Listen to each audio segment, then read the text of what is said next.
તારીખ 20 ઓગસ્ટ 2026 ગુરુવાર ગુજરાતના 10 મુખ્ય સમાચાર. ફાર્માટેક એક્સપોનો ભવ્ય પ્રારંભ. 20મી-22 ઓગસ્ટ દરમિયાન ફાર્માટેક એક્સપો અને લેબટેક એક્સપો યોજાઈ રહ્યા છે. 20 ઓગસ્ટે શરૂ થયેલા આ 3 દિવસીય એક્સપોમાં 450મી વધુ પ્રદર્શકો અને 10,000થી વધુ ફાર્મા તથા લેબોરેટરી પ્રોડક્ટ્સ રજૂ થઈ રહ્યા છે. સ્ટાર્ટઅપ પેવેલિયન પણ આકર્ષણનું કેન્દ્ર બન્યું છે.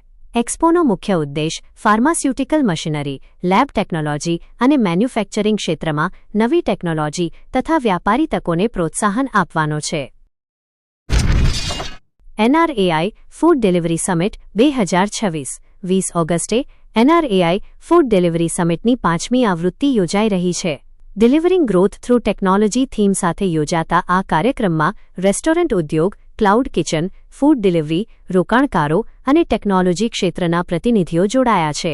કાર્યક્રમમાં AI, ક્વિક કોમર્સ, ડિજિટલ વિકાસ અને નફાકારકતા જેવા મુદ્દાઓ પર ચર્ચા થવાની છે.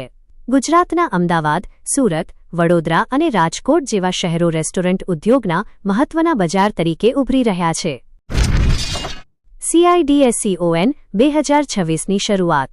16મી વાર્ષિક કોન્ફરન્સ CIDSCON 2026નું આયોજન કરવામાં આવ્યું છે. 20 ઓગસ્ટે વર્કશોપ અને 21મી-23 ઓગસ્ટ દરમિયાન મુખ્ય કોન્ફરન્સ યોજાશે. દેશમાં ચેપી રોગોના નિદાન, સારવાર, સંશોધન અને આધુનિક તબીબી પદ્ધતિઓ અંગે નિષ્ણાતો ચર્ચા કરશે.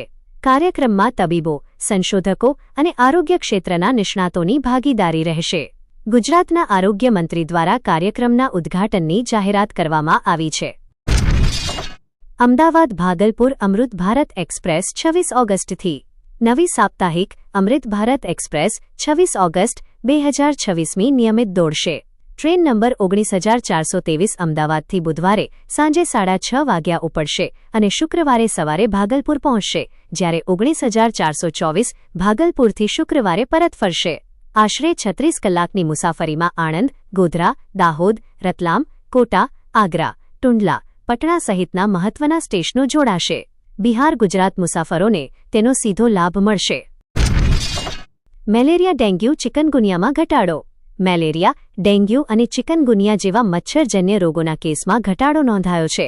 રોગ નિયંત્રણ માટે મચ્છર નિયંત્રણ, સર્વેલન્સ, વહેલું નિદાન અને જનજાગૃતિ અભિયાનને મહત્વ આપવામાં આવ્યું છે.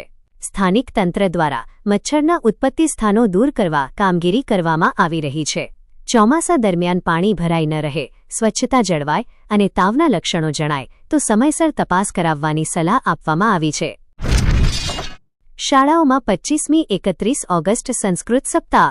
સરકારી, ગ્રાન્ટ ઇન એડ અને સ્વનિર્ભર શાળાઓમાં 25મી-31 ઓગસ્ટ દરમિયાન સંસ્કૃત સપ્તાહ મહોત્સવનું આયોજન કરવામાં આવશે.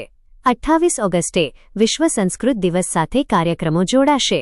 વિદ્યાર્થીઓ માટે સંસ્કૃત ભાષા, શ્લોક, વક્તૃત્વ, લેખન અને સાંસ્કૃતિક પ્રવૃત્તિઓનું આયોજન થવાનું છે.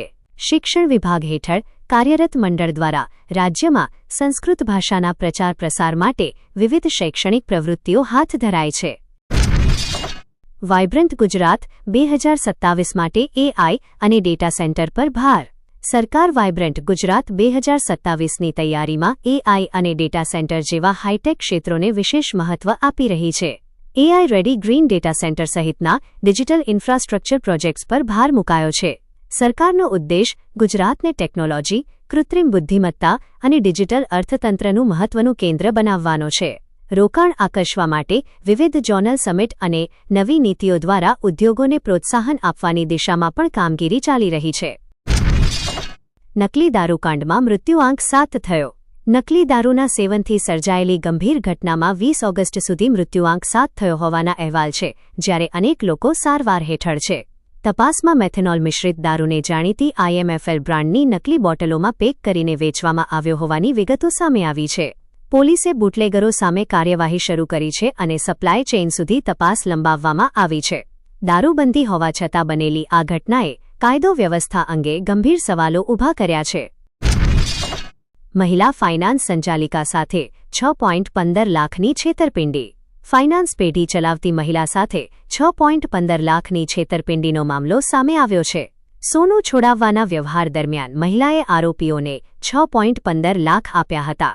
સોનું પરત મેળવ્યા બાદ આરોપીઓએ રકમ પરત ન આપતા ફરિયાદ નોંધાઈ હતી.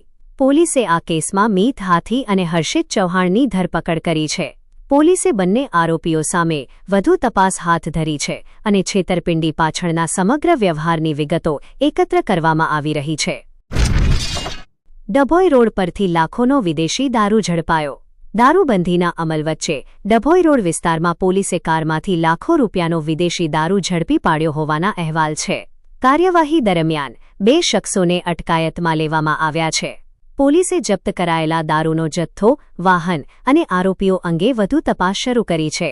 દારૂ ક્યાંથી લાવવામાં આવ્યો હતો અને તેને કોને પહોંચાડવાનો હતો તે અંગે પોલીસ તપાસ ચાલી રહી છે. ઘટનાને પગલે પોલીસ દ્વારા પેટ્રોલિંગ અને વાહન ચેકિંગ વધુ સઘન કરવામાં આવ્યું છે. તમામ માહિતી માટે ચેનલને સબસ્ક્રાઇબ, લાઇક અને શેર જરૂરથી કરો.